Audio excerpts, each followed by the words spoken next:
আল্লাহ বলেন তাবারাকাল্লাযী বিয়াদিহিল মুলকু ওয়া হুয়া আলা কুল্লি শাইইন কাদির। চিল্লা জোরে করে পড়েন আল্লাহু আকবার। আল্লাহ পাক বলেন তাবারাকা, বরকতময় ওই রব, যত পৃথিবীর বরকত আছে সব বরকত আমার আল্লাহর ভিতরে আছে। আমার আল্লাহ এমন কোন গুণ নাই যেই গুণে গুণান্বিত না। তাবারাকা, উনি বরকতময় আমার আল্লাহ। আল্লাযী বিয়াদিহিল মুলক, যে আল্লাহর হাতের মধ্যেই রয়েছে রাজত্ব, যে আমার আল্লাহর হাতের মধ্যে রয়েছে ক্ষমতা। কুলিল্লাহুম্মা মালিকাল মুলকি তুতিল মুলকা মিম্মান তাশা ওয়া তানজিউল মুলকা মিম্মান তাশা ওয়া তুইজ্জু মান তাশা ওয়া তুযিল্লু মান তাশা বিয়াদিকাল খায়র ইন্নাকা আলা কুল্লি শাইইন কাদির। পড়েন আল্লাহু আকবার। আল্লাহ পাক জানায়া দিলেন আমি আল্লাহ মুলকের মালিক। ও পয়গম্বর, আপনি বলুন আল্লাহুম্মা মালিকাল মুলক। আল্লাহ বলেন রাজা দিরাজ আমার আল্লাহ। তুতিল মুলকা মান তাশা, আল্লাহ যারে চায় মুলক দেয়, আল্লাহ যারে চায় না। ওয়া তানজিউল মুলকা মিম্মান তাশা, আল্লাহ যারে চায় না ওই বান্দারে আমার আল্লাহ মুলকে রাজা বানায় না। আল্লাহ যারে চায় তো তুইজ্জু মান তাশা, আল্লাহ সম্মান দেয় যারে মন চায় তারে দেয়। ওয়া তুযিল্লু মান তাশা, আল্লাহ যারে চায় না তারে জিল্লতি দেয়। বিয়াদিকাল খায়র, সব কিছুর উত্তমতা আমার আল্লাহর হাতে। সর্বময় ক্ষমতার মালিক একজন, চিল্লা বলেন তার নাম। আল্লাহ হলেন সর্বময় ক্ষমতার মালিক। আল্লাহ বলেন বরকতময় ওই রব, ইন্নাকা আলা কুল্লি শাইইন কাদির। সব ক্ষমতা আমি আল্লাহর হাতে। দুনিয়ার কোনো বান্দারে সব ক্ষমতার মালিক আমি আল্লাহ বানাই নাই। এই সূরা মুলকের প্রথম আয়াতে আল্লাহ জানায়া দিলেন রবের মুলকের কথা। এরপরে দ্বিতীয় নম্বর আয়াতের মধ্যে আল্লাহ পাক বলেন আল্লাযী খালাকাল মাউতা ওয়াল হায়াতা লিয়াবলুয়াকুম আইয়ুকুম আহসানু আমালা ওয়া হুয়াল আজিজুল গফুর। চিল্লায়া পড়েন আল্লাহু আকবার। আল্লাহ প্রথম নম্বর আয়াতে পরিচয় দিলেন আমি হলাম মালিকুল মুলক। দ্বিতীয় নম্বর আয়াতে আল্লাহ পরিচয় দিলেন আল্লাযী খালাকাল মাউতা ওয়াল হায়াত, আল্লাহ তো উনি যিনি বানাইলেন মরণ, আল্লাহ তো উনি যিনি বানাইলেন জীবন। আল্লাহ বলেন আগে বানাইলাম জীবন মরণ, এরপরে বানাইলাম জীবন। খালাকাল মাউতা ওয়াল হায়াত, আল্লাহ কয় আগে মরণ বানাইলাম এরপরে জীবন বানাইলাম। এর মানে ছিলাম মৃত্যু, আল্লাহ এরপরে আমাদের জীবন দিয়া দিলেন। আমার বাবার এক ফোঁটা নাপাক পানি থেকে আল্লাহ আমারে আপনারে বানাইলেন। আল্লাহ পাক বলেন কাইফা তাকফুরুনা বিল্লাহি ওয়া কুনতুম আমওয়াতান ফাআহইয়াকুম সুম্মা ইউমীতুকুম সুম্মা ইউহয়ীকুম সুম্মা ইলাইহি তুরজাউন। আল্লাহ পাক বলেন বান্দারে কাইফা তাকফুরুন, কিভাবে অস্বীকার করো আমি আল্লাহকে। কেমনে তুমি কুফরি করো আমি আল্লাহর সাথে, কেমনে তুমি অস্বীকার করো আমি আল্লাহরে। অকুনতুম আমওয়াতা, বরং তোমরা তো ছিলে মৃত। ফাহিয়াকুম, এরপরে আমি আল্লাহ তোমাদের জীবিত করলাম। সুম্মা ইউমীতুকুম, এরপরে আবার তোমরা মরণ বরণ করবে। আবার তো আমি আল্লাহর দরবারে তোমার চলে আসা লাগবে। ওয়া ইলাইহিন নুশুর, দুনিয়াতে এমন কোনো বান্দা নাই যে বলতে পারবে আমার মরণের পরে আমার আল্লাহ আমারে বানাইতে পারবে না। আবার পুনরায় বডি স্ট্রাকচার আমারে দিতে পারবে না আমার আল্লাহ। আল্লাহর তো সেই পাওয়ার আছে রে বাবা। ইন্নামা আমরুহু ইযা আরাদা শাইআ আইয়াকুলা লাহু কুন ফায়াকুন। ফাসুবহানাল্লাযী বিয়াদিহি মালাকুতু কুল্লি শাইইন ওয়া ইলাইহি তুরজাউন।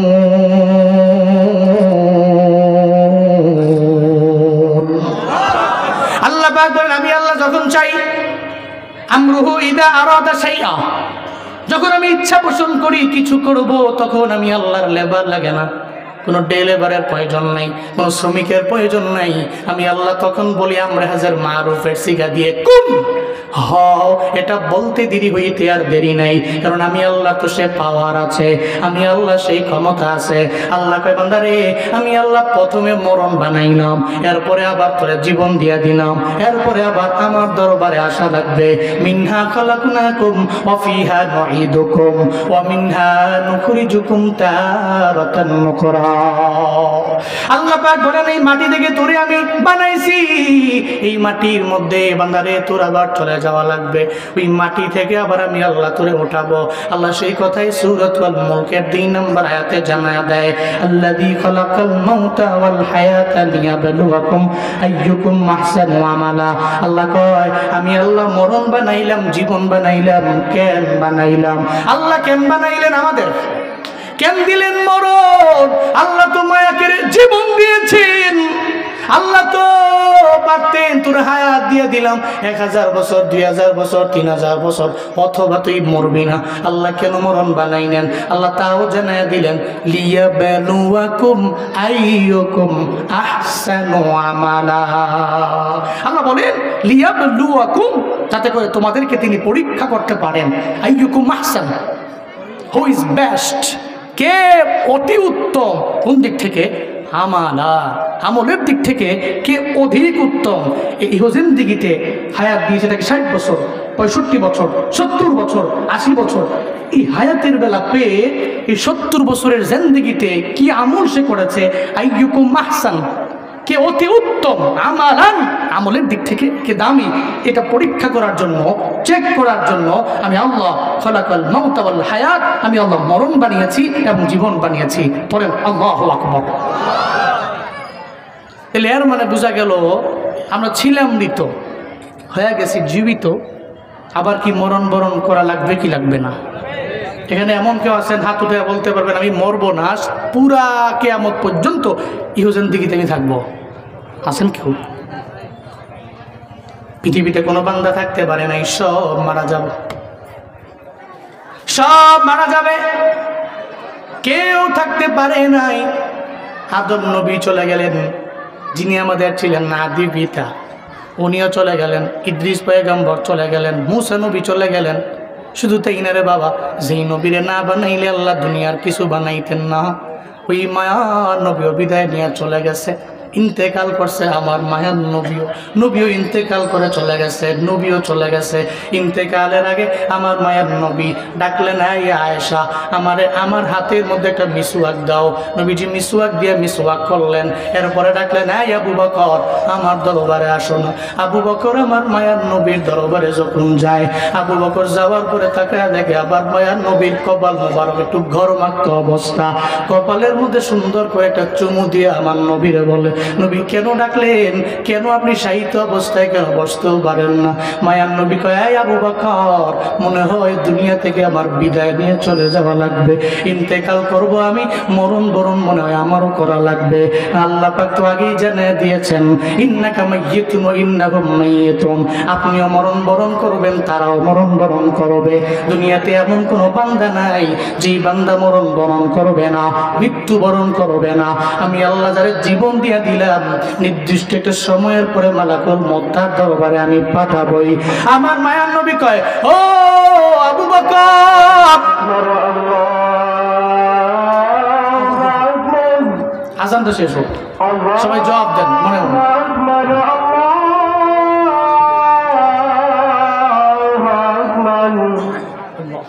أشهد أن لا إله إلا الله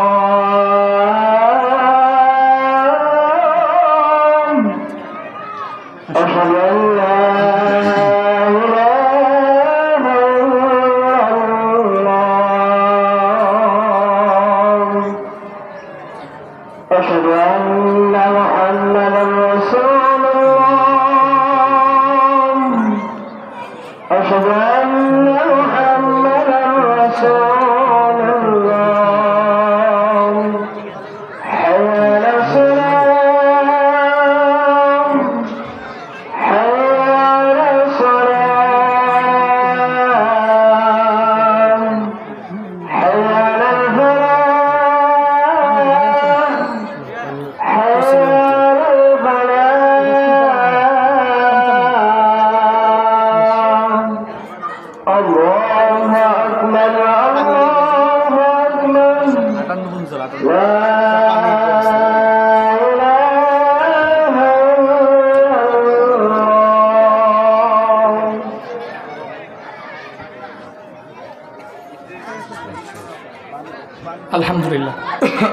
আবু বকর রাদিয়াল্লাহু আনহু নবীজির কাছে আসলেন। নবীজির কপাল মোবারক ঘেমে ছিল, গরমাক্ত অবস্থায় ছিল। তা আবু বকর এসে নবীজিকে বলছেন, কপালে একটু চুমু দিয়ে বলতেছেন, পয়গম্বর আপনি তো আমাকে বলতেছেন আপনি বিদায় নেবেন, কিন্তু আপনাকে ছাড়া থাকবো কি করে আমি? হযরত আবু বকর আমার মায়ার নবীর চোখের পানি দেখে নিজেও চোখের পানি ফালায় কান্না করে আর বলে, নবী আমার, আমি আপনাকে ছাড়া কেমনে থাকবো? যদি বিদায় দিয়া চলে যান, আমি আপনার না পাইলে আমার জীবনটা কেমন হয়ে যাবে? হযরত আবু বকর চোখের পানি ফালায় কান্না করেন। মায়া নবী জানায় দেয়, আমার আবু বকর রে, আমি বাঁচবো না, দুনিয়া থেকে বিদায় নিয়ে চলে গেল, অসুবিধা নাই। মুমিনেরা মরণের ডরায় না। মুমিন যদিও মরণ বরণ করে, মৃত্যুবরণ করে, মরণের ডরায় না। কারণ মরণটা তার জন্য একটা খাল, ওই খালের ওপার হচ্ছে আমার আল্লাহ, খালের এপার হচ্ছে আমি নিজে। মুমিন নিজে, মুমিন ওই খালটাকে পার হতে দেরি, আল্লাহর সাথে মুলাকাত করতে দেরি হয় না। তুহফাতুল মুমিনি আল মাউত, যাবার দিকে মুমিনের তুফা হলো আল মাউত। মুমিনের পুরস্কার হলো, মুমিনের জন্য হলো মরণ। এই মুমিন তো মরণ বরণ করবে, এটাই স্বাভাবিক ব্যাপার। তবে মরণকে উনি ডরায় না, উনি জানে এটা আমার জন্য একটা হাদিয়া, এটা আমার জন্য একটা পুরস্কার। আমি যদি মরণ বরণ করতে পারি, এরপরে মোলাকাত হবে আমার রবের সঙ্গে, আমার রবের সঙ্গে হবে আমার মোলাকাত। এই জন্য সাহাবায়ে কেরামদের আমার নবী জানায়া দিল, ও সাহাবায়ে কেরামেরা, তোমরা মরণ বরণ করবে, অসুবিধা নাই, তবে মরণ বরণের আগে তোমরাও জানতে পারবে যে মারা যাবা। বলে কেমনে জানবো নবী আমার? যদি আমলের লাইনে অগ্রগামী হয়ে যাও, আমলের লাইনে অগ্রগামী হতে পারলে তাহলে মৃত্যুর আগেও বুঝতে পারবে যে তোমার মরণ হয়ে যাবে। এই জন্য দেখবেন নেককার লোকেরা 40 দিন আগে থেকেই মানুষের দাঁড়িয়ে দাঁড়িয়ে যায়, সব আত্মীয় স্বজনের দরবারে গিয়া বলে, আবারে মাফ করে দিও। চায়ের দোকানে যায় না, ওখানে বারবার যায় না, আগে যাইতে হঠাৎ করে যাওয়া বন্ধ করে দিল। ওখানে যায় বলে, হাই আমার প্রতিবেশীরা, আমারে মাফ করে দিও, আমার কথায় ভুল হয়ে গেলে আমারে ক্ষমা করে দিও, মনে হয় দুনিয়ার মধ্যে আমি বাঁচবো না। এর মানে বোঝা গেল, আপনি নেককার হন, বদকার হন, যাই হন না কেন, আপনি পয়গম্বর, পয়গম্বররাও যদি মারা যেতে পারে, এর মানে আপনিও মারা যাবেন। সাহাবায়ে কেরামরাও চলে গেল। আল্লাহ কয়, বান্দা তোমার মরণ নিশ্চিত, তবে কোন জায়গায় হবে, কিভাবে হবে তোমার জানা নাই। নেককার যেই মানুষগুলো হবে, এরা বুঝতে পারবে যে আল্লাহর সাথে আমার মোলাকাতের বেলা, আল্লাহর সাথে আমার মোলাকাত করার সময় এটা অটোমেটিক্যালি আমার কাছে চলে আসতেছে। এই জন্য রে বাবা, এই যে এখানে যেই মা বাবারা আছেন, সন্তানগুলা দুনিয়াতে আছে, আবার যারা এখনো বিয়ে শাদী করেন নাই, সামনে করবেন, সন্তানাদি আসবে, নিয়ত করে নেন রে বাবা, আপনি 4 শ্রেণীর মা বাবা হবেন। যেই 4 শ্রেণীর মা বাবারা বেলা হিসাব হবে জান্নাতে যাবে। 4 শ্রেণীর মা বাবা আল্লাহর দরবারে বেলা হিসাব জান্নাতে যাবে। এদের মধ্যে 1 নাম্বার তারা যারা হলো শুহাদা, শুহাদাদের মা বাবা, এরা বেলা হিসাব আমার রবের জান্নাতে চলে যাবে। এই জন্যই সাহাবায়ে কেরামের বিবিরা, সাহাবায়ে কেরামেরা, এরা সন্তানদের যুদ্ধের ময়দানে পাঠাইতো, এদের জানা আছে এই সন্তানটারে যদি আমি যুদ্ধের ময়দানে পাঠাইও, যদি নিজের শহীদ বানায় নেয়, তাহলে তার উসিলায় তো আমি জান্নাতের মধ্যে যেতে পারবো। 1 নম্বরে শুহাদাদের মা বাবা জান্নাতি। 2 নাম্বার, মাদ্রাসায় সন্তানটারে পড়াইছো, যেই সন্তানটারে মাদ্রাসায় পড়াইলা, ওই সন্তানটা তোমারে নিয়ে যাবে জান্নাতে। যেই মাদ্রাসার মধ্যে পড়ায় হাফেজ বানাইলা, আলেম বানাইলা, ও কোরআন পড়লো, কোরআন অনুযায়ী নিজের জিন্দেগিটা পরিচালনা করলো। মদিনাওয়ালা নবী কয়, হাসরের ময়দানে হাফেজ এবং আলেমে কামেলটা হাসরের ময়দানে যখন যাবে, এই আলেমে কামেলটা, হাফেজে কামেলটা জান্নাতে চলে যাবে। ও যাওয়ার আগে দেখবে ওই জান্নাতের মধ্যে ওর মাও নাই, ওই জান্নাতের মধ্যে ওর বাবাও যায় নাই। ও আল্লাহকে বলবে, ও আল্লাহ, আমার মা বাবারে যদি আজকে জান্নাতে না দাও, তাহলে আমিও জান্নাতে যেতে চাই না। আল্লাহ বলবে, কি চাও? আমার মা বাবা জাহান্নামী হয়ে গেছে, ওই মা বাবারে জাহান্নাম থেকে ফিরে জান্নাতে নিবার চাই। সুবহানাল্লাহ পড়বেন না? কুল্লুহুম কদ ওয়াজাবাত লাহুমুন নার, যাদের জন্য জাহান্নামের আযাবটা, জাহান্নামের শাস্তিটা ওয়াজিব হয়ে গেল, এরা জাহান্নামে যাবে নিশ্চিত হয়ে গেল। এরপরেও জাহান্নাম থেকে ফিরে আল্লাহ বলবে, হ্যাঁ ফিরিস্তা, এদেরকে জাহান্নামের মধ্যে দেওয়া যাবে না। এদের সন্তানদের এরা মাদ্রাসায় পড়াইলো, এদের সন্তানদের হাফেজ আলেম বানাইয়া এরা দুনিয়ার মধ্যে কষ্ট কম করে নাই।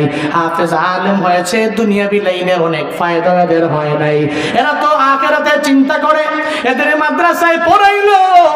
ও ফিরিস্তা, এই বান্দাগুলোরে জাহান্নামে দেওয়া যাবে না।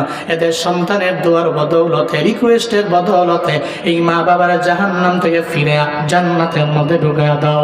এর মানে মাদ্রাসায় যদি আপনার একটা ছেলে দেন অথবা মেয়ে দেন, ও বাবা, এই ছেলে আপনার জান্নাতে যাওয়ার কারণ হয়ে যাবে, আপনার এই মেয়েটা আপনার জান্নাতে যাওয়ার কারণ হয়ে দাঁড়াবে। শুধু তাই না, নবীজি বলেন 3 নম্বরে ওই মা বাবা জান্নাতি, যেই মা বাবার একটা নাবালেগ অবস্থায় সন্তান মারা যায়। নাবালেগ অবস্থায় মারা গেল, ও বালেগ হতে পারে নাই, ও মাত্র 1 বছরে মারা গেল, না হয় 2 বছরে মারা গেল, না হয় 5 মাসে মারা গেল, 6 মাসে মারা গেল।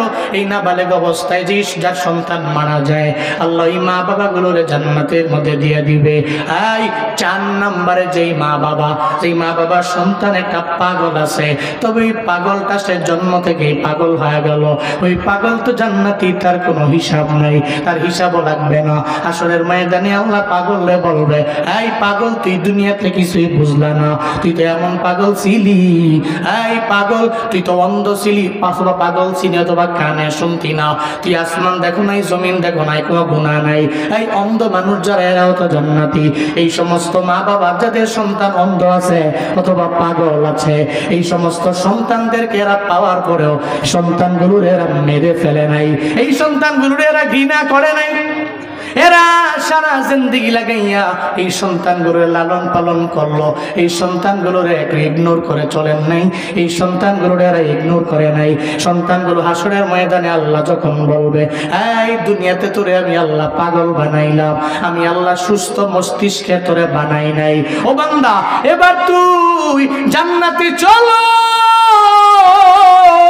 আমি আল্লাহ জান্নাত তোর জন্য রেডি। ও বান্দা তুই জান্নাতে যাও।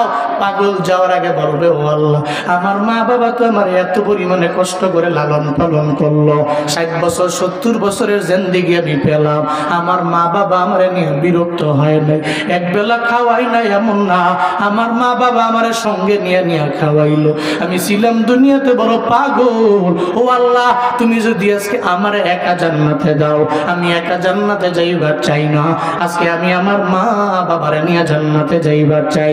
এই 4 শ্রেণীর মা বাবারা জান্নাতি হয়ে যাবে।